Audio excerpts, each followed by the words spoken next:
we're picking them up. Skeet skeet, then I'm kicking up dust.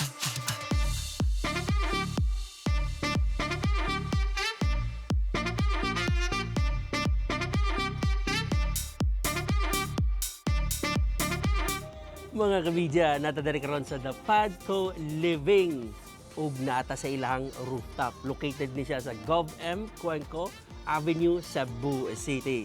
Ug sa kini nga video, kuyugi ko ninyo nga mukaon silang lamian nga mga pagkaon ug kini nga area is ang ilang sunset soiree. So every Saturday ni siya or weekend aduna sila barbecue nga buffet. So, ang classic na good, aduna sila chicken feet, na pork barbecue, bihon, chicken legs, longganisa, chorizo, and then their pasta, o aduna pa dessert, ug dire isang ilang pansit, ilang fried rice, ug ang chicken meat, ug ang atayg batikon. Dili lang kana, while nagkaon ka na ay acoustic, ug naapod sila yung mga amenities, na sila swimming pool, and then naapod sila yung VIP area kung ubay-ubay mo nga ganahan mo mag-celebrate dire sa inyong event.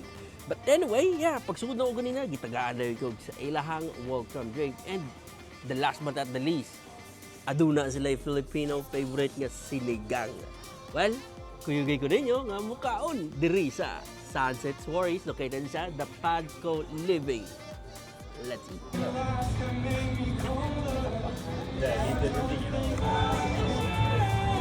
That's so fascinating. Yeah, about the story you hear about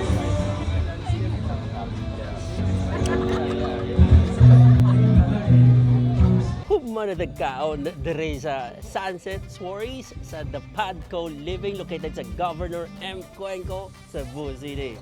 Well, Stanley Media recommends this place kay grabe. Relaxing kayo, nice kay i-chill dire, then barbecue nila is every weekend lang ha. Ug ubay-ubay gid ang kapilian. Adunay pansit, sinigang, chicken barbecue, pork barbecue, chicken paa, longganisa, chorizo, ug ubay-ubay gyud. Aduna pay dessert. And ang drinks nila daghan pagkapilian. But anyway, unsa pa man yung gipaabot, alin na mo dire and chill ta.